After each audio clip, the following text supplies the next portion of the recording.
Gente, boa noite. Nós vamos fazer perguntas e respostas. Chico e eu faço as perguntas primeiro e depois vocês se entusiasmam e fazem também. A gente tem meio que uma missão aqui de falar um pouco sobre essas várias faces de Chico César, inclusive a mais recente dele, atuando politicamente, né? De fato, sempre atuou politicamente, mas agora oficialmente, com cargo e tudo isso. Chico, quando a gente se encontrou naquele festival, que era do ano da França no Brasil, você já estava lá na secretaria, né? Isso faz alguns anos. Boa tarde. Ela disse boa noite, eu digo boa tarde, porque noite para mim é só quando já está noite fechada, assim, tudo escuro. Né? Verdade. Ainda está claro. Bom, é um prazer estar aqui para conversar. E Patrícia é um ídolo da comunicação para mim, então eu fico sempre muito feliz de estar com ela. Ali, eu acho que eu estava na prefeitura. Eu estava na Fundação Cultural de João Pessoa. E antes de ir para lá, eu estava aqui, um dia recebi um telefonema do então prefeito Ricardo Coutinho, que tinha sido meu amigo nos anos 80, no tempo da universidade, militante do movimento estudantil, do sindicalismo e tal. E ele era prefeito, já estava na segunda gestão dele, e ele me ligou e me disse, olha, eu vou lhe fazer um convite, você pode me mandar para aquele lugar, para onde você quiser, mas eu vou fazer um convite. Eu pensei, bom, ele quer que eu vá fazer um show de graça em João Pessoa, alguma coisa assim. Na verdade, ele estava me chamando para ser o presidente da Fundação Cultural da capital paraibana. E eu pedi ele uns 3 dias para pensar, conversei com algumas pessoas que trabalhavam mais perto de mim, assim. Eu falei, bom, eu topei e fui. Ali era bem o comecinho. Isso foi uma ocasião em que a gente foi fazer um festival, eu fui apresentar esse festival e tinham várias atrações musicais francesas e brasileiras se encontrando e o Chico, de certa forma, recepcionou a gente lá na Paraíba e foi maravilhoso. Mas esse teu interesse pela atuação política vem de muito tempo, da época de estudante mesmo ainda, né? Foi antes da música? Não, né? Não, na verdade eu nunca quis ter cargo, assim, eu sempre pensei a política como parte do dia a dia das pessoas, né? A política como uma necessidade da gente mesmo, como estudante, como trabalhador, buscar interferir, buscar participar, transformar o ambiente em que a gente vive. Então, quando eu estava quando eu tinha 5 anos de idade, meu único irmão homem, GG, cujo nome é Luiz Gonzaga da Silva, ele foi preso, porque ele era do movimento estudantil. Né? Ele e os colegas dele fizeram uma espécie de treinamento de guerrilha, lá em Catolé do Rocha, né, na Serra do Capinhaçu, e lógico que eu não entendi o que era aquilo, a polícia entrando na minha casa, revirando os livros, minha mãe chorando, meu pai arrancando os cabelos, e eu fui com a minha mãe visitar o meu irmão na cadeia, lá em Catolé, andamos 4 quilômetros, nós somos da zona rural, e eu me lembro do meu irmão atrás das grades, rindo, e minha mãe dizendo assim, meu filho, o que você está fazendo aqui? O que é que estão fazendo com você? E ele falou, mãe, não se preocupe, traga uma rede, 2 carteiras de cigarro. Né? E imediatamente nós voltamos, ela providenciou a rede, conseguiu lá os cigarros, levou para ele e tal. E aquilo foi como a política entrou na minha vida, através da presença da polícia lá em casa. A partir de então, comecei a ficar mais atento. Meu irmão, depois ele veio morar... Eu vou falar bastante do meu irmão quando falar de política, porque ele foi a pessoa que me influenciou muito a pensar mais criticamente esse lance da política. E ele, pouco depois, ele veio morar em São Paulo, 72. Boa tarde, Rossana de Celso. Ó, seu anel está aqui, eu comprei o anel dela. Ele me mandava uns jornais trotskistas, Jornal Trabalho, né, depois, e também outros jornais, Movimento, e eu, garotinho ali, aí em 72, eu tinha já 8 anos de idade, Eu lia aquelas coisas, né, uns jornais escritos pelo Paulo Skromov, as lideranças trotskistas, lideranças sindicais, né, acompanhei ali pelos jornais o movimento dos trabalhadores ali, 78, 79, né, o surgimento desse grande movimento dos metalúrgicos do ABC, e eu fui, paralelo a isso, eu fui observando a volta dos exilados políticos, aquele movimento Arraes está aí, né, a volta do Arraes, Brizola, Gabeira, né, os exilados. Quando entrei na universidade, em 81, para fazer jornalismo, então eu já era um ser bastante contaminado pelo bichinho da política nesse sentido. Eu fui fazer movimento estudantil, como já tinha feito no movimento secundarista, e ali eu, mexendo com música, junto com o Jaguaribe Carne, um grupo liderado pelos irmãos Pedro Osmar e Paulo Ró, que juntava, aí sim, poesia pornô, poesia concreta, música aleatória, poesia nordestina e política.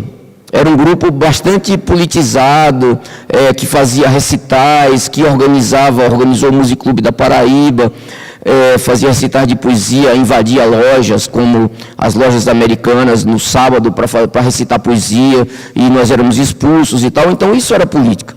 Mas, ao mesmo tempo, esse mesmo grupo organizou algo que se chamou o Movimento Fala Bairros, né?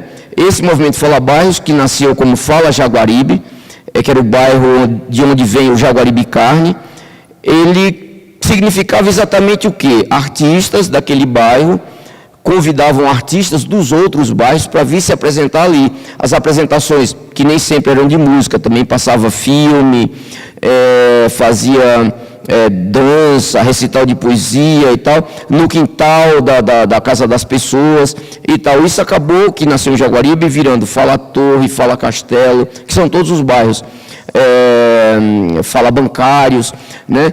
E isso para nós era política. Nós não éramos governo, não tínhamos dinheiro, não tínhamos muito juízo, éramos contra o governo, claramente contra, e a nossa política cultural, vamos dizer, alternativa, nasceu, vinha desse desejo de fazer coisas que o governo não fazia, de fazer coisas contra o que o governo fazia, e que era, depois, dia desse eu estava vendo Regina Casé falando num programa de televisão sobre o Asdrubal, né?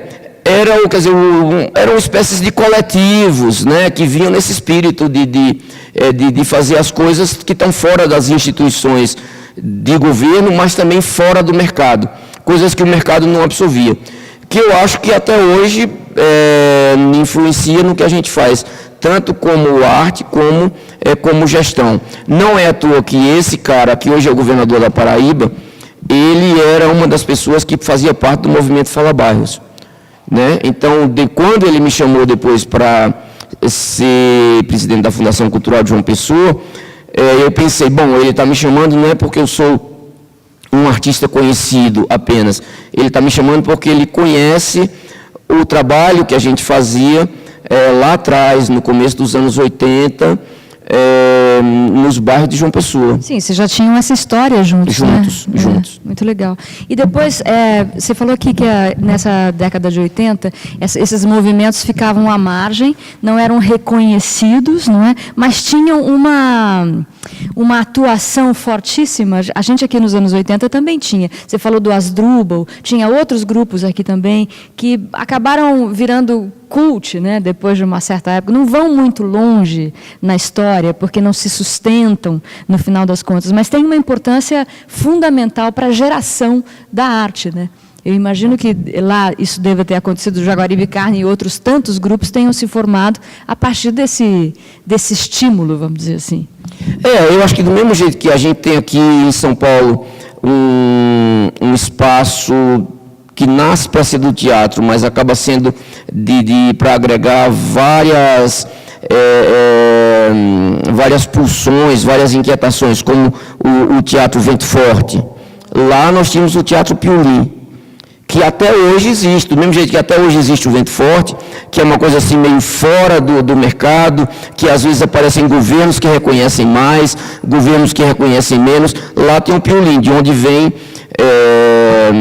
o Val da Sarapaia, que é um espetáculo, vamos dizer, que é o auge, vamos dizer, desse grupo, mas que ao mesmo tempo é um grupo que trabalha com a Lino, com as crianças daquele bairro, que é lá o bairro chama-se Roja, né?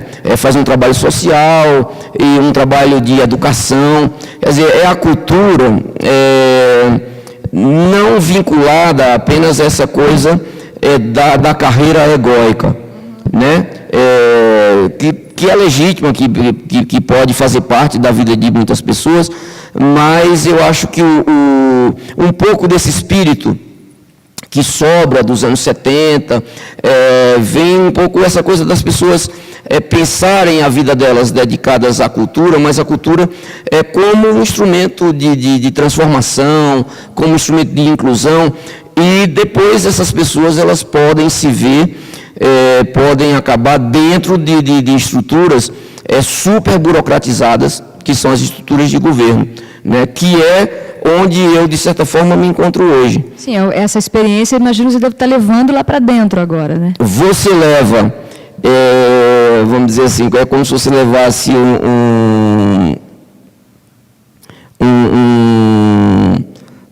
um porco-espinho e selvagem, né, para uma sala cheia de abajus, assim, de cristais, né? Obviamente, o porco-espinho selvagem vai ter de quebrar alguns cristais, né? Quer dizer, você não coloca impunemente um bicho selvagem, e o artista, quando ele vem das suas experiências, acho que a experiência de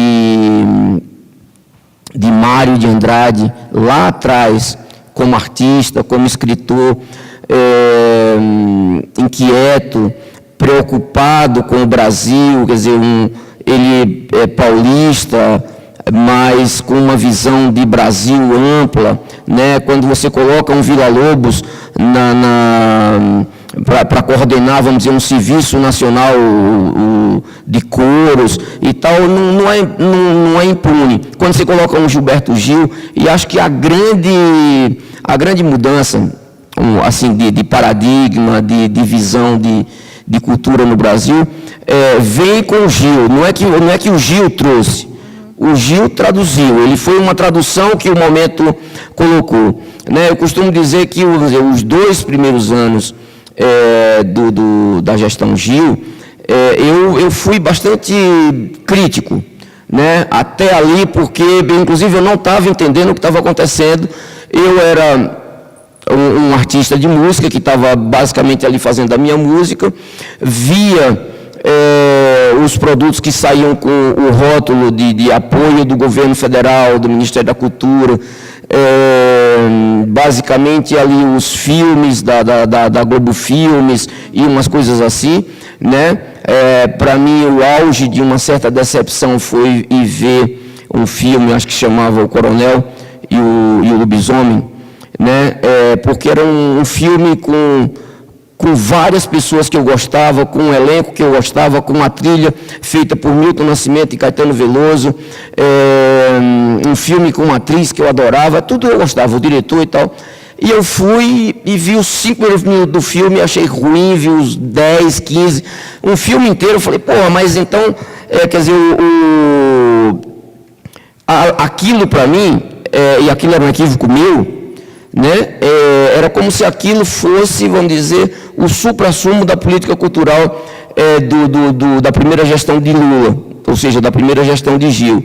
E não era, mas aquilo aparecia, e para um artista que tem um pé no mercado e um olho crítico que fica vendo muitas coisas que estão fora do mercado, que o mercado não absorve, aquilo era muito ruim, era muito decepcionante, era muito pouco, era muito frustrante. E aí eu saí. Um dia eu recebi um convite, quer dizer, vi o filme todinho, mas saí dizendo, isso não vai dar em nada, né? Ali no começo da gestão Gil. Aí um dia me chamaram para ir numa coisa que se chamava Teia, a primeira Teia. Aí eu pensei, de novo, aqueles encontros de artistas que vão tomar o Prosecco e tal, e se abraçar e dizer como é que vai e tal. Aí eu resisti, não vou não. Aí disseram, não, você tem que ir, porque os meninos de Catolé, do Instituto Beradeiro, que você criou, eu no caso, vão vir e eles fazem questão que você vá lá vê-los e tal. Aí eu fui. Quando eu cheguei lá, eu entrei em polvorosa, porque eram sotaques de todo o Brasil, roupas, cheiros, do mesmo jeito que tinha gente vestida como pessoa que frequenta Oscar Freire, tinha gente que frequenta a aldeia lá da Amazônia, gente que venha de Três Lagoas, no Mato Grosso, gente de Pelotas. Aí eu falei, pô, mas que é isso? Né? Eu fiquei abismado positivamente. Eu pensei, pô, tem alguma coisa acontecendo na cultura do Brasil que eu não estou entendendo e que eu preciso entender o que é. E isso foi ainda na primeira gestão do Gil? Na primeira gestão do Gil, foi a primeira teia. Aquilo era um encontro de pontos de cultura. E aquilo foram vários tapas na minha cara ao mesmo tempo, no estômago, mas aquilo foi muito estimulante para mim. Eu falei, preciso entender o que está acontecendo. Para além do meu preconceito com os produtos culturais, tipo filmes da Globo Filmes e tal, né?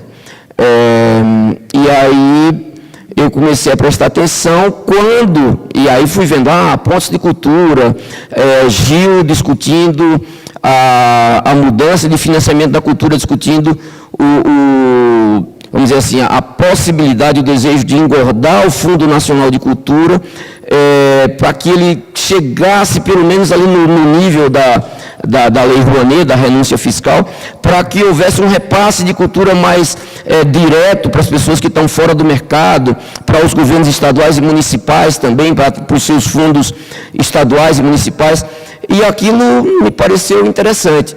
Quando o prefeito de João Pessoa me chamou para ser o presidente lá da fundação, aquilo me motivou. A política cultural que estava vindo ali com o Gil me motivou. Eu falei, poxa, Gil já estava de saída, na verdade.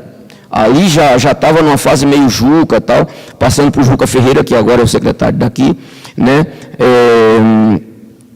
E eu falei, bom, eu vou, mas eu vou me apoiar nesses caras, eu vou querer saber o que eles estão fazendo, né? E foi com esse olhar que eu fui, um olhar de quem pensa o seguinte, bom, tem coisas que o mercado já faz, que o mercado já cuida, né? Que o mainstream do mercado já faz, já cuida.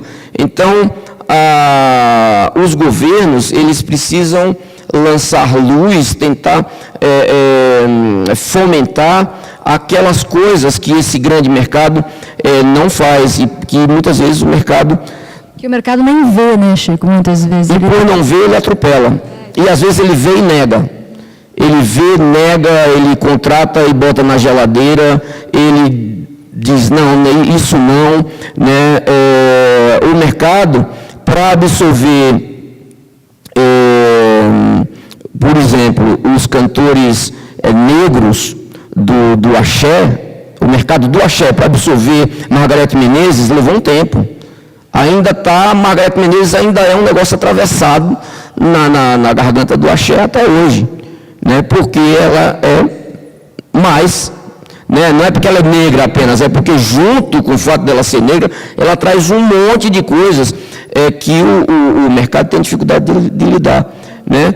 Quer dizer, é mais fácil, né, vamos pensar numa coisa fora daqui, quer dizer, é mais fácil você pegar um cara branco, charmoso, né, requebrativo, né, como Elvis Presley, para seduzir as meninas naquela coisa mediana dos Estados Unidos, do que você pegar um pianista louco, negro, né, ensandecido e tal. Então isso aconteceu lá, isso acontece aqui, mas não é só isso. O Brasil tem uma dificuldade muito grande de lidar com as coisas que vêm diretamente mais ligadas à cultura popular, né?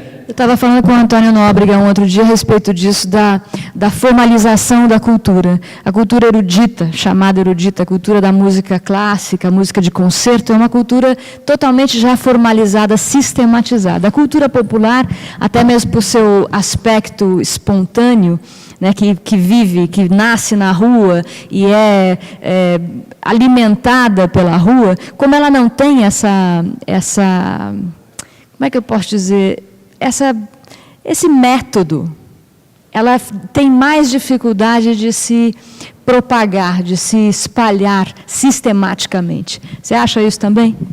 Eu acho. Eu sou filho de um brincante de cultura popular, né? Meu pai, ele dançava reizado junto com os irmãos dele, os primos dele e tal. Mas aquilo para eles era um brinquedo mesmo, era uma brincadeira, não era uma coisa profissional. A profissão dele era agricultor, né? E muitas vezes eu acompanhei quando ele era convidado para se apresentar na cidade. Eles ia tudo, depois se apresentavam por quase nada e depois, mas só o fato de ser convidado para se apresentar na cidade, isso já era uma, né? E acho que essa dificuldade que os governos têm, que o mercado tem, diz, como é que a gente vai tratar a cultura popular? Como é que você vai remunerar a cultura popular? Né? O ideal, e acho que os pontos de cultura têm a ver com isso, é você remunerar a atividade lá onde ela existe. Né? Você premiar o mestre pelo trabalho que ele já faz, pela existência dele. E você, de certa forma, reconhecer e carregar recursos para aquele lugar, para aquela comunidade, né? Para que eles se sintam fortalecidos, possam comprar os novos figurinos, as novas peças e tal. Mas, normalmente, quer dizer, imagina, a gente chama você organiza, você tem lá, sei lá, uma festa da padroeira, aí chama as bandas locais, as bandas de fora para atrair o público e chama o pessoal da cultura popular. Uma canção pop, ela tem 3 minutos e meio e tal. Quando o artista está muito empolgado, ela dura 5 minutos. Né? Porque ele repete, não sei o que e tal. O cara da cultura popular, quando ele começar, ele vai começar com um negócio tipo dizendo, ou de casa ou de fora, manjerona, quem tá aí é o rei, a rainha. Aquilo vai longe.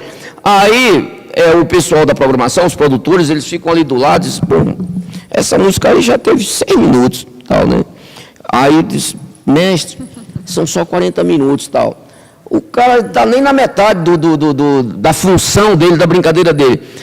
Ele, pelo desejo dele, ele vai cantar 3 horas. Quando ele chegar no despedida de amor, aquilo ali já são 4 horas e 15. Só que o seu horário de fazer a programação já acabou, porque né, você já tem a SEMAN, que é a Secretaria do Meio Ambiente, que já está ali dizendo, está na hora de acabar. O outro grupo que vai vir depois também já está. E aí é o seguinte, a gente colocar, ter a brincadeira da cultura popular em seu próprio lugar, mesmo quando você traz para o centro, para um lugar que não é originalmente o deles, né? E aí eu vi, acho que de ontem para hoje, uma publicação de Alessandra Leão no Facebook, né? Ela dizendo assim, nós temos que, quer dizer, nada de camarote, nada de... Né? Carnaval de Recife, né? Que tinha uma proposta da TV Globo de montar um camarote lá e fazer o carnaval ser televisionado. Aí eles conseguiram quebrar com isso e manter a festa de rua, a festa como sempre foi. Que é espontâneo. Exatamente. Né? E que é o único que ainda sobra, né? Numa grande, segundo dizem, no Carnaval de Recife, é o único que ainda é do jeito que sempre foi. Na verdade, nenhum é do jeito que sempre foi. Porque... Sim, é de rua, pelo menos, né? Não é aquela coisa de bandifolia. Se bem que a bandifolia foi em Olinda, eu vi já na televisão. Acho que eles não querem a Globo. Porque assim, tem uma música que diz, nada será como antes, né? E na cultura, nunca é. Não adianta o pessoal da universidade tentar defender a cultura popular para que ela não se transforme, porque elas transformam naturalmente, espontaneamente. Por exemplo, se você tem uma ciranda, né, que diz, Roberto Carlos é o rei do iê, Jamelão cantando samba, faz o povo estremecer. Quer dizer, por um purista, defensor da cultura popular, quer dizer, nunca ia entrar um alô, né, ninguém ia tecer luas ao rei do iê, entendeu? Mas a cultura popular, ela vai assim, a gente levou para um festival de artes de areia, o pessoal do samba da lata, lá do interior da Bahia, do Senhor do Bonfim. Uma mulher batendo uma lata assim, né? E as outras dançando. E aí eles vão lá inventando as luas. Saíram várias luas louvando Neymar. E que não sei o que papai, faz o gol, Neymar, faz o gol, Neymar, faz o gol, Neymar, faz o gol, Neymar. Era antes, um ano antes da Copa do Mundo, né? E aí, porque a cultura ali não é só a cultura popular. Sim, porque é uma cultura viva. E, na verdade, a grande contradição dessa história de você sistematizar a cultura popular é que o aspecto principal, fundamental, é justamente o improviso, a espontaneidade, a brincadeira. E como é que você vai sistematizar a brincadeira? Como você falou, o cara está lá há 40 minutos, é só o começo das 4 horas de folia dele, né? É muito complicado. E, ao mesmo tempo, é impossível...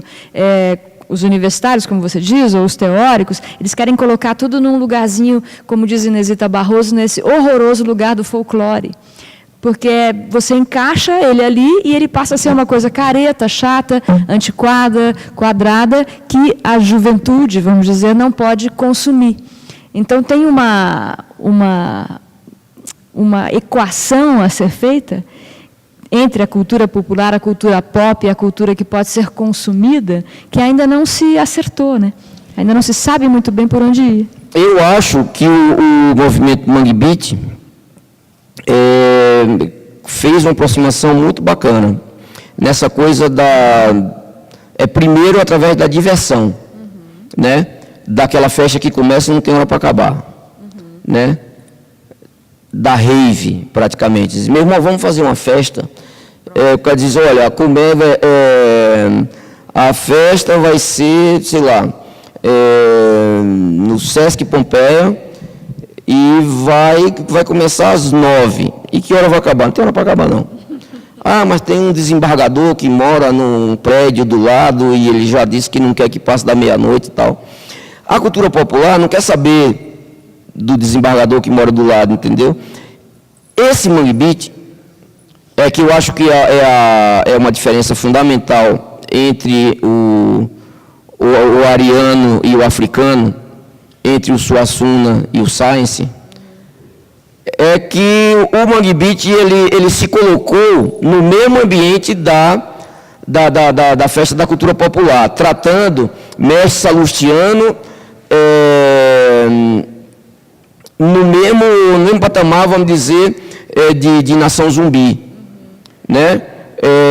Tanto que aí esses mestres começaram a viajar, a poder excursionar e, ao mesmo tempo, se fortalecendo, né? Se sentindo importantes, podendo levar a coisa de uma tradição deles para a França, para o interior da França, né, influenciando, inclusive, com artistas de lá, como os fabulosos trovadores, né, e de você ir numa praça e escutar pessoas dançando ciranda, coco, ver, presenciar, e isso está sendo feito por artistas da França, em francês, sem nenhum brasileiro lá tocando nem cantando. Então, acho que a juventude, uma certa juventude autônoma e altiva, que passou a se organizar um pouco às suas próprias custas, do seu próprio jeito, ali, quer dizer, a juventude sempre é isso, né? Mas numa coisa de final no começo dos anos 80, na verdade, aí até começo dos anos 90, ela foi se aproximando da cultura popular mais através da diversão do que de uma teorização, né? E isso foi muito saudável para a cultura popular nordestina, e acho que depois as pessoas do norte do Brasil também perceberam isso e começaram a se aproximar das coisas do carimbó, né, também, e isso foi muito bom, né? Eu acho que o chamado mercado, e aí o que é o mercado, né? Quer dizer, você tem o mercado fonográfico como algo que ele está se transformando, né, perdendo uma imponência, uma impotência, uma prepotência, né,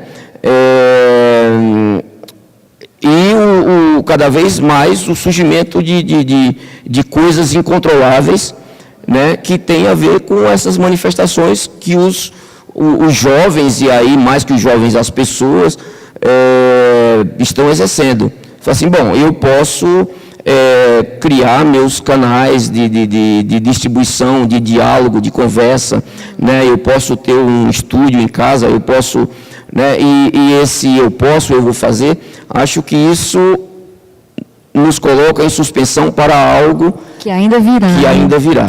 Mas já tem uma realidade concreta, que é esse acesso aos meios de produção e também o acesso aos meios de comunicação daquilo que você produz, né? Que é uma coisa que quando você começou a fazer seu trabalho, por exemplo, seu trabalho solo, seu trabalho artístico, nos anos 90, isso não acontecia de jeito nenhum, né, Chico? Quer dizer, em mínima escala, né? Você não tinha uma atuação independente da maneira como hoje tem esses meninos e meninas de 20 e poucos anos, até 30, sei lá, que fazem seu próprio disco em casa, ali mesmo já faz seu site, distribui por ali, põe, se quiser marcar show, liga lá em casa e faz, não é? É um novo formato, um novo modelo que vem se configurando. Como é que você tem visto esse momento e como é que tem sido para você, agora, o artista Chico César, viver nesse novo momento da música? Bom, esse desejo de independência, né, você tem, por exemplo, ali nos anos 70, Zé Ramalho e Lula Cortes fizeram um disco maravilhoso, independente, chamado Paebiru, Antônio Adolfo, fazendo suas coisas independentes, os poetas marginais, Cacaso, Leila Mícolis, né, aquela geração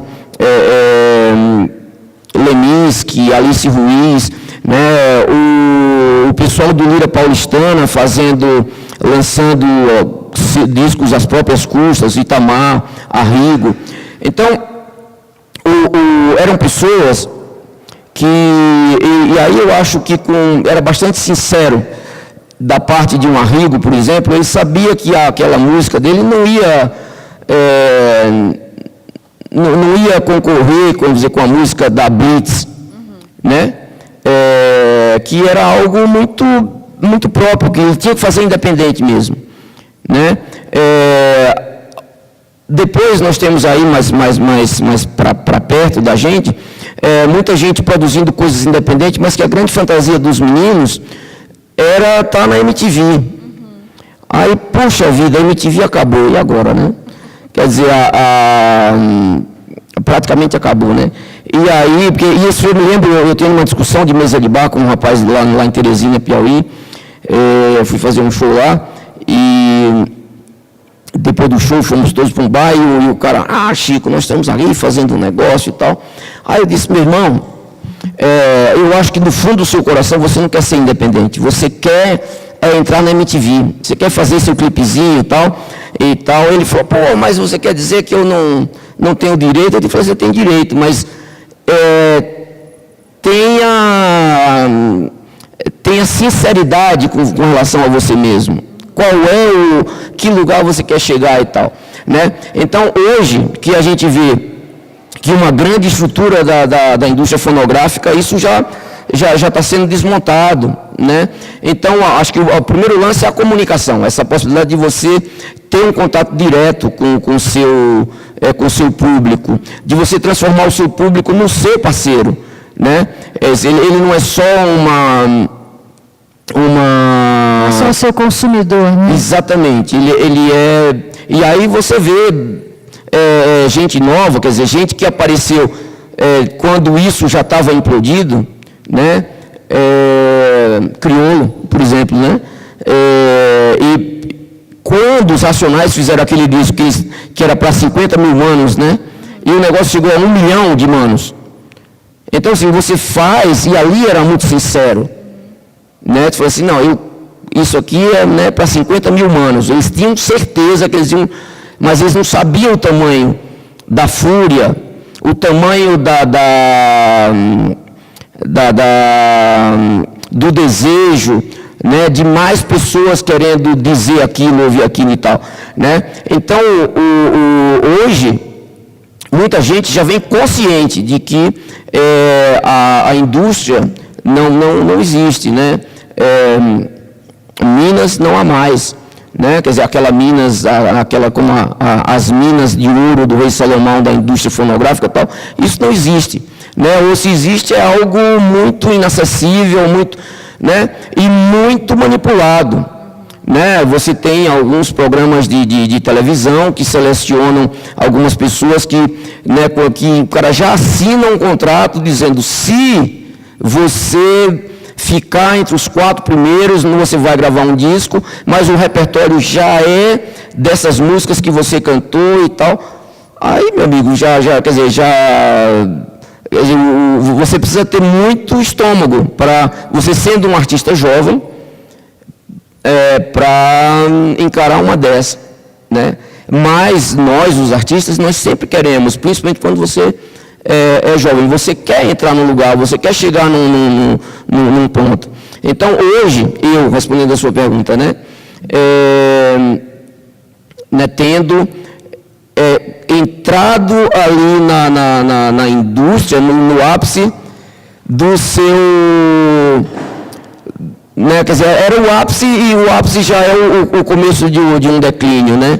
Quando eu entrei, eu que tinha trabalhado em loja de disco, quando a Velas lançou o meu primeiro disco, eu queria muito que fosse um vinil. A Velas não lançou um vinil porque disse, não, Chico, o vinil está acabando, agora você vai lançar um CD, porque o seu público é um público que consome CD. Eu fiquei muito triste, mas fiquei contente, porque era o meu primeiro disco, era um CD, né? Esse primeiro disco me levou para dentro do que era ali a Mercury, a Polygram e tal, através do Mazola, do MZA. E aí você vende um monte de disco, né? Ganha disco de ouro, isso,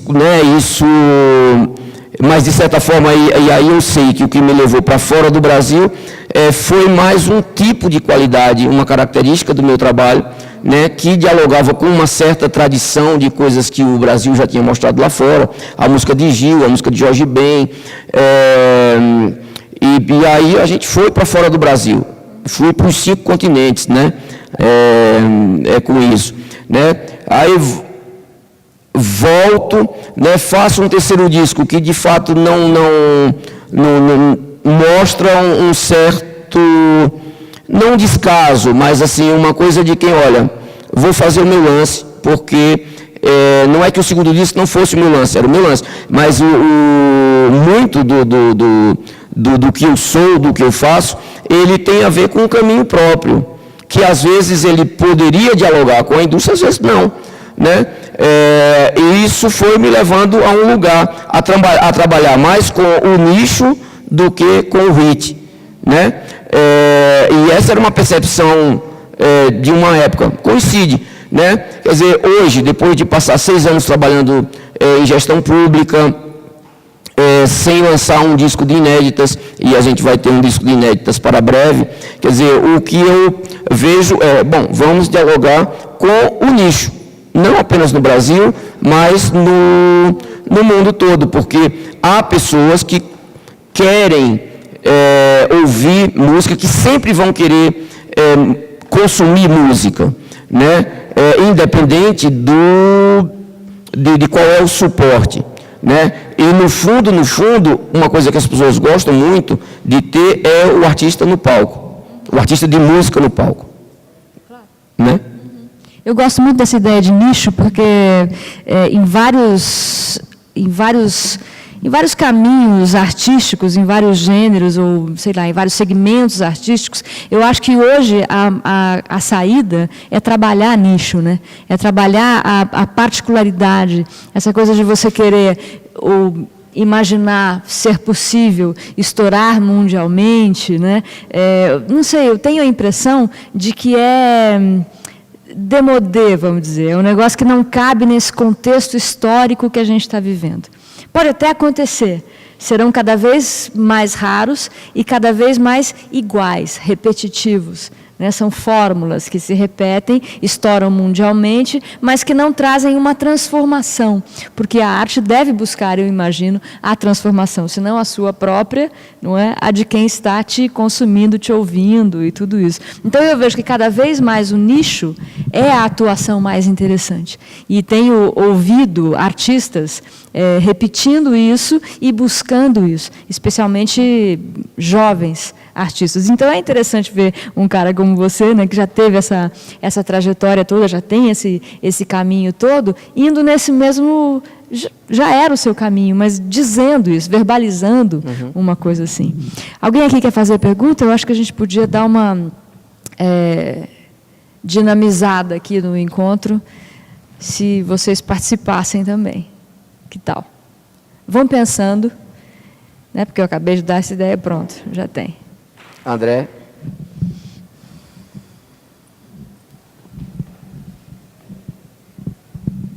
Eu queria fazer uma pergunta que é a seguinte, cada artista, dependendo da sua trajetória, do ponto que se encontra, muitas vezes aqui no Brasil a gente joga expectativas diferentes para o poder público. Então, aqueles que estão fora totalmente do mercado, estão iniciando, esperam receber o patrocínio para o primeiro CD ou um espaço de apresentação nos centros culturais. O artista midstream, e aí a gente veio de uma palestra agora há pouco com vários empresários de artistas que estão nesse midstream, que tem às vezes a gravadora que só distribui o seu trabalho, mas ele gere todo o resto e tal. E eles comentam que esperam também do governo, das políticas públicas, mais possibilidades de circulação e mais infraestrutura para chegar nos shows em diferentes lugares do Brasil. E, enfim, você que é um artista e que já esteve dos dois lados, né, quer dizer, tanto da carreira artística que foi se construindo, quanto do lado da gestão pública, e que houve muitos pedidos de todos os lados, né? Como você vê essa parceria assim, dos artistas e do poder público, como que isso pode se construir? Não sei se é uma pergunta muito difícil de responder, assim, não dá para responder de um jeito só, mas como que você enxerga hoje, depois dessa vivência de vários lados? Assim?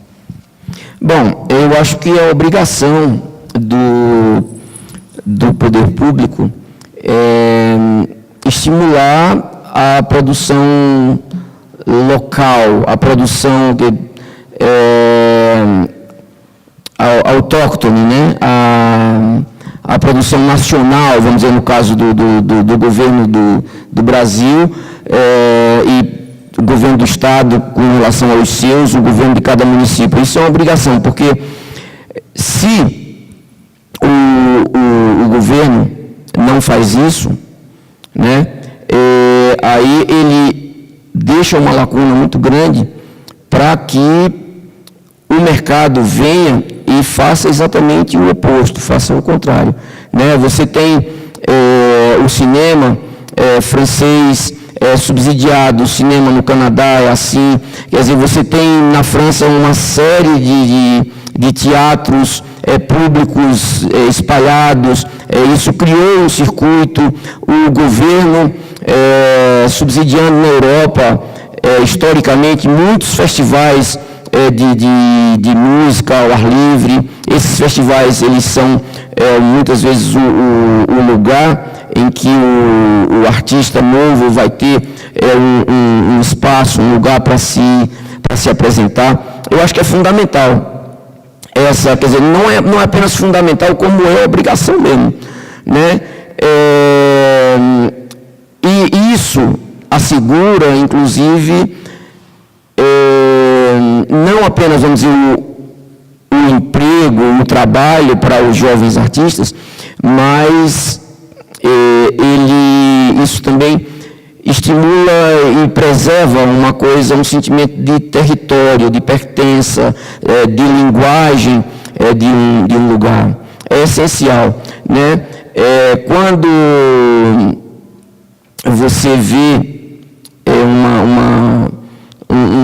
as pessoas falando de uma coisa um pouco universalista, mas de uma forma um pouco solta, eu sempre fico um pouco com o pé atrás. O espaço é para todos, né? O pessoal de rádio gosta muito de falar isso. Aí no espaço para todos dele vai tocar Beyoncé, vai tocar Ivete Sangalo e tal. Acabou para todos aí já, né? Luan Santana e tal, né? Então, quando eu passei da prefeitura para o Estado, eu fui numa entrevista assim, por acaso, eu estava numa cerimônia e alguém me perguntou, era logo perto da festa de São João, né? Perguntou, secretário, aí, como é que vai ser a participação do governo do Estado nas festas juninas? Eu não tinha dinheiro, estava chegando ali, criando a Secretaria de Cultura, e eu falei, olha, com certeza o Estado não vai pagar cachês de duplas sertanejas, nem de forró de plástico para as festas juninas. Eu disse isso mais ou menos umas 11h30 da manhã. 1h30 da tarde, estava um inferno nas mídias sociais, em jornais e tal, e depois já estava no Brasil todo. E as pessoas vieram falar, mas isso é preconceito, tal. Eu digo, não, meu velho, não é não. Festa junina, você come uma comida típica, você, em tese, deveria dançar uma dança típica e tal. Então, a festa junina deveria tocar as músicas que descendem da música de Sivuca, de Jackson do Pandeiro, de João do Vale, de Luiz Gonzaga, de Marinês e tal, né? Ou então, ou toca a música desses caras, ou a música que descende desses caras, dos jovens, dos outros artistas, do pessoal do forró, entre aspas, pé de serra e tal. E isso criou um problema muito sério, né? Na verdade, e acho que serve para a gente refletir, se aquela festa que é tão típica, né, numa região específica, se tornou uma terra de ninguém, no sentido de uma coisa invadida pelo mainstream de um mercado, né, que aí sim, aí estava levando só um tipo de banda, um tipo de música e tal. Então, imagine o resto, né? Então, é importante quando o governo se posiciona, direciona recursos para a produção cultural do seu território, né? Porque dali, tenho certeza que não é porque dali virão os artistas que serão o mainstream do futuro, não. É importante, e talvez mais importante que o mainstream, a existência de um ambiente cultural que diga de quem vive naquele lugar, né? De quem é de Ribeirão Preto, receber um estímulo da Prefeitura de Ribeirão Preto, de quem é do Estado de São Paulo, poder receber do Estado de São Paulo. Não quer dizer o seguinte, porque então a Paraíba vai se fechar e não vai receber mais nada. Não, vai receber. Mas nós colocamos, para cada atração nacional que nós recebermos, com certeza vai ter uma ou duas atrações locais, né? Que dialogue com aquele dia, com aquela... acho que isso faz muito sentido. Se você tem um cidadão, como chama esse trabalho de Arnaldo Antunes com o Edgar, o Pequeno Cidadão, né?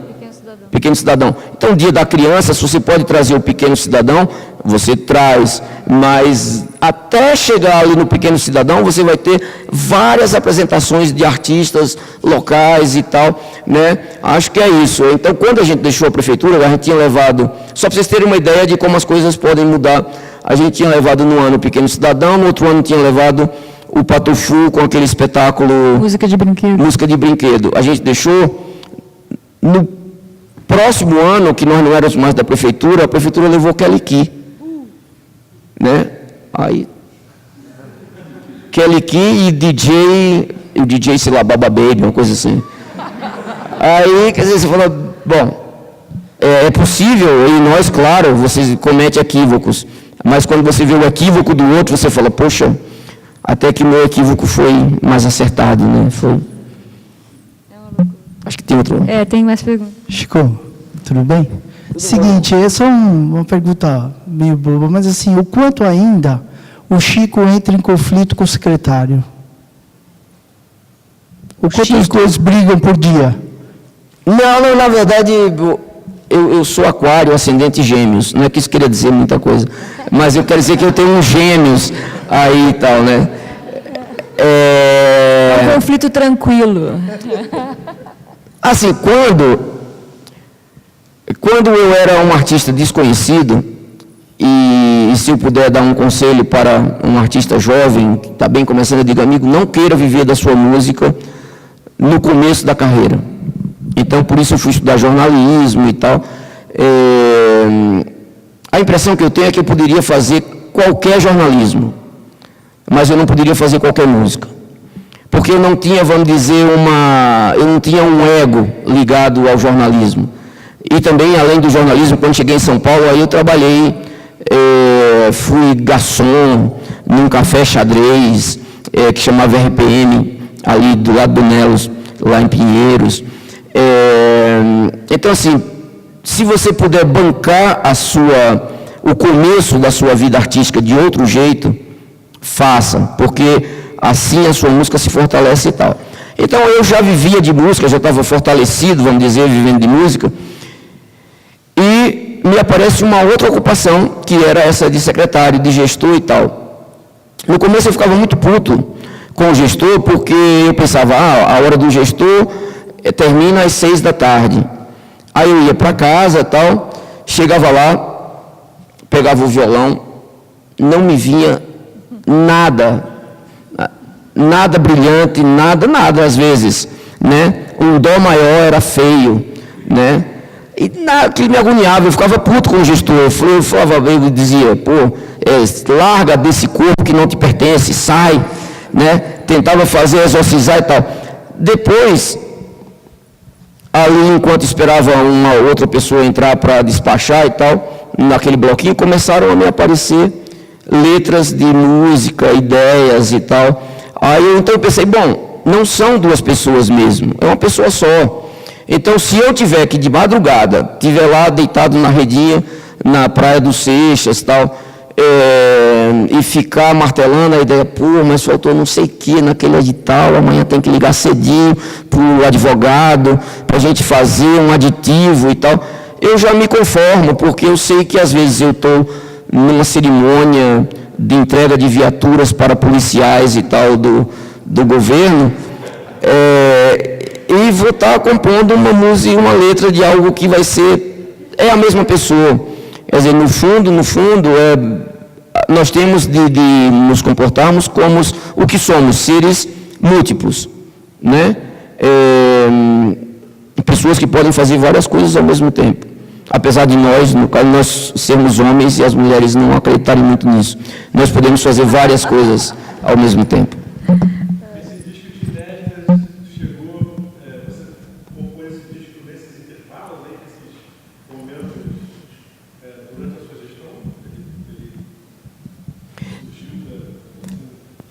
São muitas músicas que eu compus em João Pessoa, né? Nessa fase que eu sou gestor mesmo. São músicas que vêm, e curiosamente, quer dizer, é um disco que vai se chamar Estado de Poesia, a única não inédita, que foi gravada por Maria Bethânia, que tem esse nome. Então, esse estado de poesia, de certa forma, ele está associado ao meu estado natal, que é o estado da Paraíba, porque lá eu tive várias redescobertas comigo mesmo e tal. Deve ter sido super inspirador, né? Voltar para a Paraíba, de certa forma. No começo não foi, por isso que eu ficava zangado com Porque eu pensei, morando em João Pessoa, perto da praia, vão pintar coisas lindas. Nada, não pintava nada. Depois, quando eu me conformei e quando o poeta começou a invadir o espaço do gestor e tal, né? Quando eu deveria estar pensando em leis e tal, no meio da lei vem, né? Aí eu digo, então tá tudo certo, tá tudo certo. E, curiosamente, Maria Bethânia é uma dos poucos colegas que acha que foi muito bom eu ter ido esse tempo. Foi bom para o artista eu ter ido ser gestor na Paraíba. Ela fala, eu acho que o trabalho dele se fortaleceu, que ele está muito mais inspirado e tal. Aí eu digo, que bom, que bom. E você foi muito importante, inclusive no último disco da Bethânia, ela me contou isso uma vez, que vocês se falaram muito antes dela fazer esse trabalho novo. Quer dizer... E Bethânia me ligou quando eu estava realizando um festival de artes bem pesado, assim, no sentido de ter muita coisa. Eu estava lá na cidade de Areia, e ela me ligou e tal, e estava com essa coisa de um disco que queria falar do caboclo brasileiro, mas do ponto de vista de uma certa sensualidade e tal, né? E aí aquela conversa desencadeou algumas músicas, desencadeou umas lembranças e tal. Então, assim, hoje em dia, acho que apesar do Fora de Eixo ter se mudado e criado uma casa em São Paulo, é muito possível você ser fora do eixo, viver fora do eixo Rio-São Paulo, viver fora de Curitiba, viver fora de Belo Horizonte, né? Você pode ser de Belém do Pará, viver lá e fazer coisas, né? Eu acabei de conhecer Natália Matos, que estava aqui, que é do lado de Belém do Pará, né? Você tinha falado uma coisa de que é difícil você fazer algo que atinja o mainstream, e eu me lembrava que a última coisa que veio assim com essa força, que atingiu o mainstream, veio lá do Pará, né? Essa moça... Gabi Amarantos? Gabi Amarantos, nossa Beyoncé, né? Com um sabor local muito forte e tal. E ela continua morando na periferia de Belém. Ela continua morando no mesmo bairro de onde ela fazia o tal do Tecnobrega, onde ela frequentava as aparelhagens, que são festas feitas em galpões imensos na beira do rio e tal. Então, é sinal que, por mais, é isso que eu penso, que por mais que haja uma crise nas indústrias, e essa crise tem a ver com renovação, mesmo, quer dizer, a cultura, a arte, ela nunca vai parar. E ela sempre vai trazer coisas novas e surpreendentes. Gabi Amarantos é um exemplo, Criolo, no outro sistema é outro, né? Mas Ian Ramil, que vem de Pelotas, filho do Vitor, né? Quer dizer, que já foi, lançou o primeiro disco, foi premiado pela PCA, que eu vi e fiquei feliz. Então, assim, sempre, mistério sempre é de pintar por aí, coisas novas sempre virão. Obviamente, muitas dessas coisas não vão ser absorvidas pela grande indústria, né, que hoje em dia já não é mais tão grande assim. Mas as coisas imensas, do ponto de vista da criação, as coisas brilhantes sempre virão. Tem pergunta aqui? Sim. Bom, meu nome é Luciano. Eu tenho um grupo que chama Projeto Coma, do Rio Grande do Sul, também em Caxias do Sul, e produzo um festival lá que chama Festival Brasileiro de Música de Rua. Festival para? Brasileiro de Música de Rua, que coloca música de diversos gêneros na rua. Não são músicos de rua, mas a música de melhor qualidade, elaboração na rua. Hoje à tarde, numa outra palestra, num dado momento, se proferiu a célebre frase que a música brasileira não tem nada de novo. E aí tu acabou de citar a Gabi, enfim, o Ian. Eu queria citar a Couto Orquestra, que vai tocar hoje à noite na festa, que eles são, ainda corroborando com o teu raciocínio, de que talvez a renovação venha do interior, né? Eles são de Aracaju, misturam música eletrônica com música folclórica do Nordeste. E eu queria te perguntar, para onde vai a música brasileira? Se grande parte desses artistas que são reconhecidos como brasileiros, que fazem a música brasileira, já estão com 60, 70 anos, e existe uma dificuldade de renovação, existe uma dificuldade desses artistas não de nascerem, mas de aparecerem. Qual o caminho tu indica para a gente? Bom, se nós estivéssemos na Paraíba, para fazer uma piada local, eu sempre perguntasse para onde vai a música paraibana, eu diria, a música paraibana vai para o Brejo, que é uma região de lá, mas também vai para o Cariri, vai para o Sertão, vai para o Litoral e vai para o Piemonte. Ou seja, ela vai para todas as regiões, vai para todas as direções. E eu posso trazer isso para a música brasileira. A música brasileira vai para todos os lugares, né? Inclusive, aparentemente para lugar nenhum, alguma música, porque a música brasileira, ela é plural, ela não é, elas são. A música brasileira são as músicas brasileiras, e elas são diversas, né? Ela vai escoar em diversas direções, né? Ela vai para o cinema, ela vai para a dança, ela vai para o rádio, ela vai para a internet, né? Ela vai para o disco, né? A música brasileira, ela é maior do que a indústria musical brasileira. Acho que a música brasileira, a indústria, não apenas a indústria musical brasileira, mas a indústria perdeu um pouco o rumo quando, no seu gigantismo, ela se negou a pensar, a princípio, a vida fora do disco e dentro do fonograma. A música podendo ser consumida por outras vias, né, pela própria internet, né, de outro jeito e tal, né? Então, a indústria, ela está atônita, né? Eu acho que nós, os criadores de música, nós devemos fazer nossa música e tentar levá-la para onde for possível, né? Acho que nós temos que pensar, por exemplo, você é do Sul, você sabe a imensa dificuldade que o gaúcho tem quando para aceitar, por exemplo, Teixeirinha. A primeira vez que eu escutei falar em música do Sul foi Teixeirinha e Mary Terezinha. A primeira vez que eu escutei falar em música do Norte foi Pinduca. Aí você chega para um cara do Norte e diz, porra, que prazer, o cara da terra de Pinduca, ele fala, peraí, da terra de Mestre Virequete. Eu digo, gente, Pinduca. Ah, não, Pinduca é comercial, Pinduca já fez, eletrizou o carimbó, não sei o que, tarará.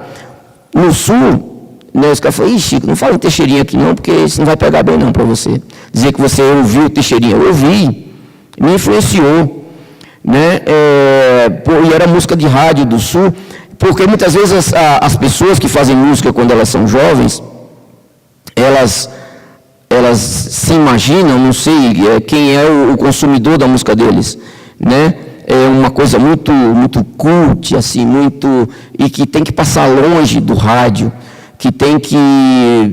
E aí isso facilitou a vida dos caras do rádio, no sentido de falar, bom, já que eles não querem dialogar conosco, que eles não querem, vamos botar só os que querem, entendeu? Né? E depois eles falaram ainda, vamos botar só os que querem, os que pagam por isso, os que, né, os jabazeiros e tal. E aí o pessoal do cult, das coisas interessantíssimas, né, para mostrar para as meninas da PUC, né, como diria Nelson Rodrigues e tal. Então, assim, isso fica muito nicho demais, né? É pequeno demais, fica muito pequeno. Acho que a gente tem que tentar recuperar uma coisa, né? E eu acho que, num certo sentido, a minha geração, quando eu digo a minha geração, eu vou citar alguns colegas, Lenine, Zé Cabaleiro, Paulinho Mosca, quer dizer, a gente tentou, de algum modo, essa conversa com a música do rádio, que é o que muitas vezes os artistas jovens evitam. E muitas vezes isso não é completamente sincero. Eu posso dizer, não é sincero. Todo mundo quer tocar no rádio. Isso não é verdade, porque você toca no rádio, você aparece para todo mundo. E quando você faz música, como já disse Zé Cabaleiro, você quer ser um compositor popular, né? Todos querem. Então, na verdade, é um desserviço que o cara faz para ele mesmo. Ele se auto-sabota. Ao mesmo tempo que, claro, que é muito difícil entrar num sistema que está viciado, que está horroroso por conta desse esquema de jabá e tudo mais. Mas eu volto a falar no nicho. Você tem que buscar os lugares onde a sua música pode tocar. E existe um sistema imenso de rádios públicas no Brasil e rádios universitárias que podem tocar a sua música. Exatamente. Então, eu acho que o artista que está começando é complicado, porque aí ele tem que impressionar o jornalista e dizer, eu sou contra o sistema, eu quero mesmo que a música não toque no rádio e tal, né? Aí depois, se uma música dele tocar no rádio, aí ele tem que dizer, não, eu tenho que, né? Eu sou mais um artista popular e tal e tal. Mas no fundo, nós temos que, e acho que aí política pública reaproxima o rádio da vida cultural. Né, quando eu escutei, acho que foi hoje de manhã, acho que eu não sonhei com isso, eu não vinha dormindo no táxi, dizendo assim, a Rádio USP está entre as 10, agora é a 10ª rádio entre as principais dos países,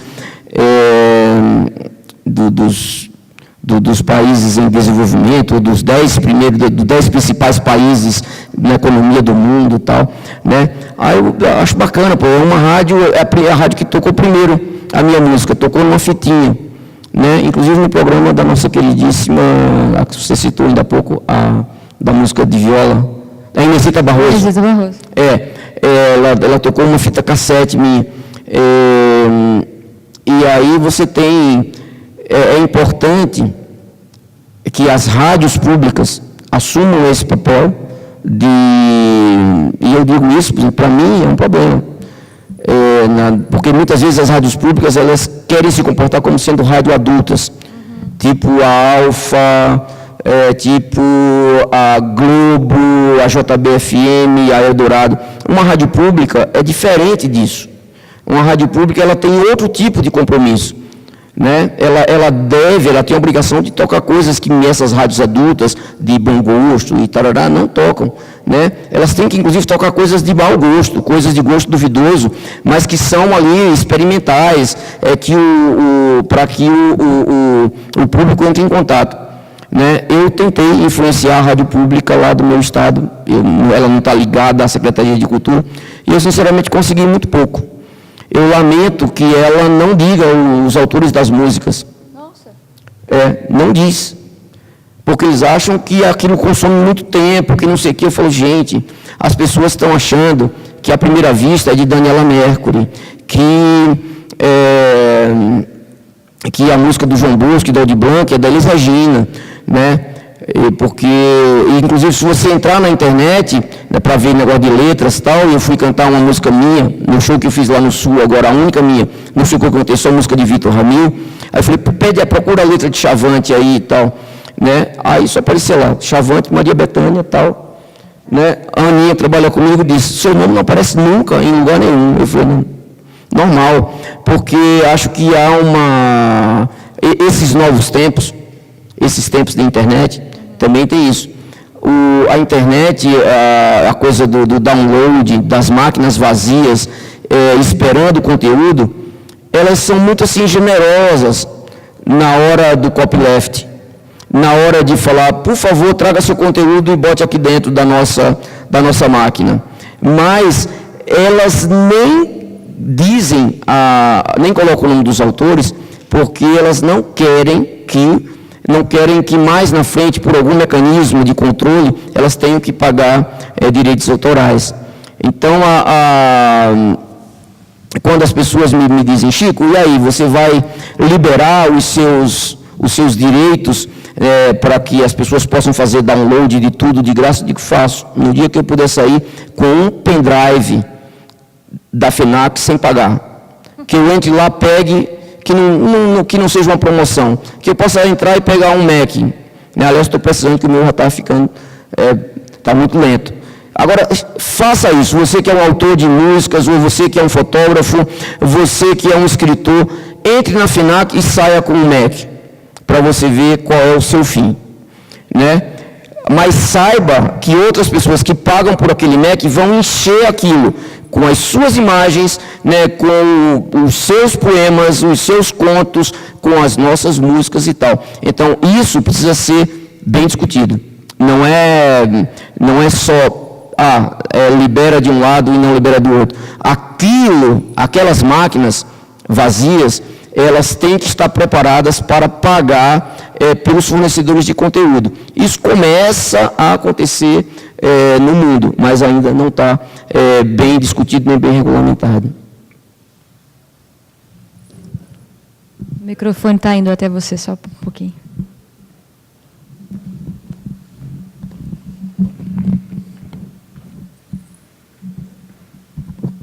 Ô Chico, isso para quem está começando e buscando uma divulgação dentro desse novo mercado que se cria, não é um paradoxo essa questão do download gratuito, por exemplo? Me coloco nessa posição, termino de gravar um disco, não tenho uma estrutura que trabalhe por mim no sentido de divulgar, sou eu mesmo que vou ali dentro das condições que eu tenho de tentar levar minha música ao maior número de pessoas, não tenho nenhuma restrição por tocar na rádio, se tocar minha música na rádio, a Rádio USP já tocou e eu fiquei super feliz.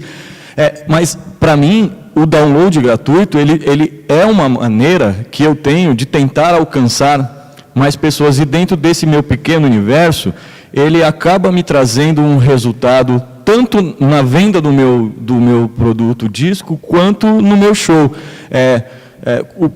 Como que você enxerga isso? Você acha que não deveria ser assim? A gente deveria buscar uma outra maneira? Ou você compreende essa realidade e acha que isso é, de fato, uma maneira bacana da gente estar levando o nosso trabalho a maior número de pessoas? Como você chama? Lê Coelho. Lê Coelho. Lê Coelho. Tá. Você lançou um disco e tal, né? Isso. Eu li uma matéria hoje no jornal, está na Folha de São Paulo, sobre um humorista, um cara e que até já tinha lançado um livro aconselhando os pais como criar os filhos e tal. Esse cara está sendo acusado por várias moças, né, de assédio e estupro. Muitas dessas moças falam, bom, eu caí na dele e tal, porque ele era um cara muito famoso e eu estava começando a minha carreira de atriz, de apresentadora, de humorista e tal, e eu achei que ele ia facilitar a minha entrada no mercado, né? Eu sei que a comparação é esdrúxula, mas me ocorreu agora porque eu li isso hoje de manhã. Aí, sabe aquelas coisas que você lê um pouco antes de dormir, aí fica na sua cabeça e tal. Aí eu fico pensando, bom, nós temos que esse download gratuito, se você coloca, se você autoriza, se você diz, está aí disponível, divulga para os seus amigos das redes, das mídias sociais e tal, eu acho que ele é um caminho, é louvável, né? É como se fosse uma espécie de fanzine, que é um jeito que você tem de fazer chegar em outras pessoas e tal, né?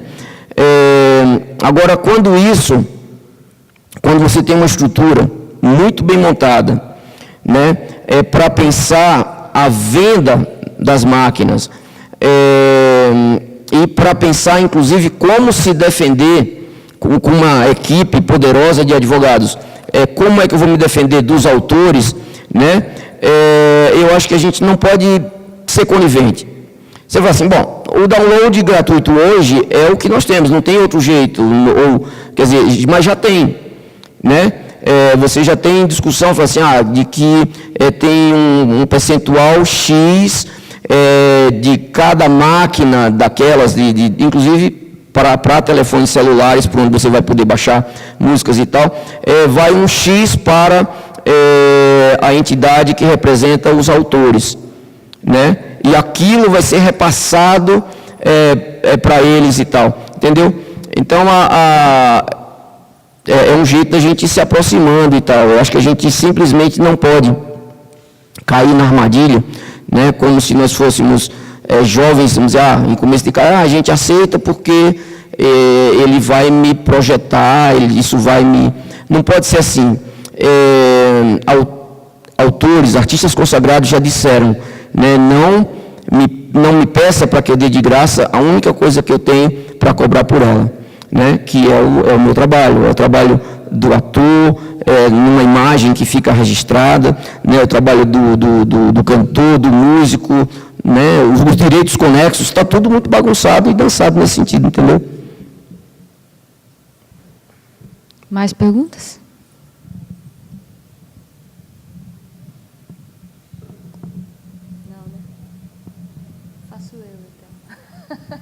Uma coisa que sempre se fala, desde que você falou de Mário de Andrade, desde a época da Semana Modernista, tem isso de biscoito fino para as massas, né? Que é uma equação, até hoje, bastante complicada. Quando um programa de rádio como o meu coloca coisas como, sei lá, Dona Onete, do Pará, que é uma senhora maravilhosa, mas que é bastante específico, é bem daquele lugar. Ou coloca Lia de Itamaracá, ou coisa assim, muita gente reclama, porque isso não é pop, isso não é... É porque isso é biscoito grosso para as misses. Pois é, né? É muito pesado, né? Mas quando você oferece, você como gestor, né? Quando você oferece uma coisa diferente, porque há quem diga isso, não, a gente não coloca aqui, não vamos pôr Dona Onete, vamos colocar uma dupla sertaneja lá de São Paulo, porque é isso que o público quer, é isso que o público consome. Você acredita nisso? Ou você acha que é possível fazer essa mudança? Gilberto Gil tem uma música que diz, né? O povo sabe o que quer, mas o povo também quer o que não sabe. Gil é genial em vários momentos. Esse momento eu acho fundamental, porque é a letra de uma música. E é isso. O povo também quer o que não sabe. Então, se você traz... nós tínhamos aqui sentado conosco o Pena Schmidt, né? O Pena conheceu a minha música através do Egídio Conde e ele ficou louco com a minha música Beiradeiro e falou, poxa, tenho que gravar um disco desse cara. Aí ele estava saindo de uma gravadora grande, criou o próprio selo dele, a Tinitos, mas ele falava, eu não sei como gravar você. Um dia eu chego na mesa dele, aí ele me mostrou uma fita, tirou da fita um manifesto, era Caranguejos com Cérebro. Esse cara aqui é quase um conterrâneo teu, o que é que tu acha? Né? Aí depois para eu ouvir, era uma fita cassete. Era Chico Science, Nação Zumbi. Eu falei, cara, porra, pesado o negócio aí e tal, né? Ele falou, outra coisa, eu também não sei o que fazer com isso, não sei como gravar. Resultado, o meu primeiro disco não saiu pela Tinitos, nenhum disco meu saiu pela Tinitos, o meu saiu pela Velas e o disco de Chico Science acabou saindo... não sei, pela Sony, eu acho, né? Porque o Pena, que é uma das pessoas mais inteligentes, que mais pensam bem a música, e não só a música brasileira, ele falou, eu realmente não sei o que fazer. E eu tenho certeza que tanto Chico Science acabou indo para a Sony, como eu acabei indo para Velas, porque nós queríamos estar com Pena, né? Mas ele falou, eu não sei o que fazer. Ele gravou Virnalize, de Belo Horizonte, gravou umas coisas de heavy metal, e nós acabamos escapando, né? Porque ele pensou, bom, eu não sei o que a juventude não quer isso desse jeito, né? Essa roupagem, ao mesmo tempo que ele disse, o seu está muito soft, né? Está muito Caetano Veloso. Quer dizer, quando não tinha nada, né? Ele disse, o jovem quer mais é porrada. Ele mostrou uma foto, né, de umas fotos de uns caras nos festivais de rock nos Estados Unidos, Inglaterra, sei lá, onde um cara pelado com um tênis amarrado num pênis e pulando. Ele falou, é isso que os jovens estão querendo. É uma loucura, eu sei, mas eu falei, bom, eu não vou amarrar o tênis no pênis. E aí ele falou, e o outro seu xará, o Chico Science, é muito pesado. E traz uma coisa muito regional também, não sei se a juventude vai... Enquanto ele ficou lá pensando e gravando os discos de heavy metal, a gente escapou, porque a gente estava agoniado, cada um para fazer suas coisas e tal. E nem conversamos sobre isso, porque eu tive poucas oportunidades de conversar com o Chico Science, assim, sempre muito, muito rápido e tal. E aí, gente que talvez estivesse menos preparada conceitualmente, tanto para a minha música quanto para a música de Chico, mas tinha uma brecha ali na grade deles, a gente entrou e fez, e acabou, cada um do seu jeito, encontrando um lugar, né, muito, acho que especial na música brasileira. No caso de Chico Science, acho que é imenso, porque é um conceito, uma quebra de paradigma, né, eu acho fundamental para a história da música brasileira. Mas o fato é que havia gente que queria música nova, música feita de outro jeito. E eu acho que uma coisa que as pessoas querem muito é música sincera, né? Quando eu digo música sincera, não estou falando necessariamente da noviça rebelde cantando e tal, né? Mas eu digo assim, música que venha do coração mesmo, sabe? De uma coisa que você... Eu fui num show de um artista uma vez, a convite de outro, e quando acabou e tal, era uma coisa que estava meio de modinha, assim, e ela me perguntou, a artista que me levou, né? E aí, o que é que você achou e tal? Eu falei, olha, eu não sei, eu acho que ela pode viver muito bem sem a música, e a música pode viver muito bem sem ela. Ela poderia abrir uma boutique, ela poderia abrir um restaurante de comida assim, chique e tal, porque tudo a ela, de certa forma, está associado a algo chique e tal. Mas eu não sei, eu não sinto algo nela que mostre, pô, eu morro sem a música, ou algo em mim morre sem a música, né? E a minha colega que me levou achou que eu fui muito assim, duro e tal. Mas eu continuo com essa impressão. Eu acho que se a pessoa tiver essa ligação profunda com a música, ela vai encontrar um espaço. Eu fui ver dia desses, uma coisa aqui perto do centro. Aí vi uns rapazes que eu nunca tinha visto, o Terno. Já só escutava falar, o filho de Maurício Pereira e tal. Eu escutei umas 3 músicas. Eu não esqueci os caras até hoje. Não esqueci e todo dia eu penso, poxa, eu preciso de algo mais do que aquelas 3 músicas, sabe? Porque aquilo me parecia... João, né? Chama o guitarrista, cantor e tal? Não, é o Tim. Tim. Eu pensando, bom, aquilo parece muito essencial para ele. Aquela expressão dele parece essencial, então aquilo pega a pessoa. Então, eu já vi isso em muitos outros lugares, quer dizer, a música do Elomar, lá de Vitória da Conquista, aquilo é essencial para ele, por isso que tem tanta gente que gosta, né? A música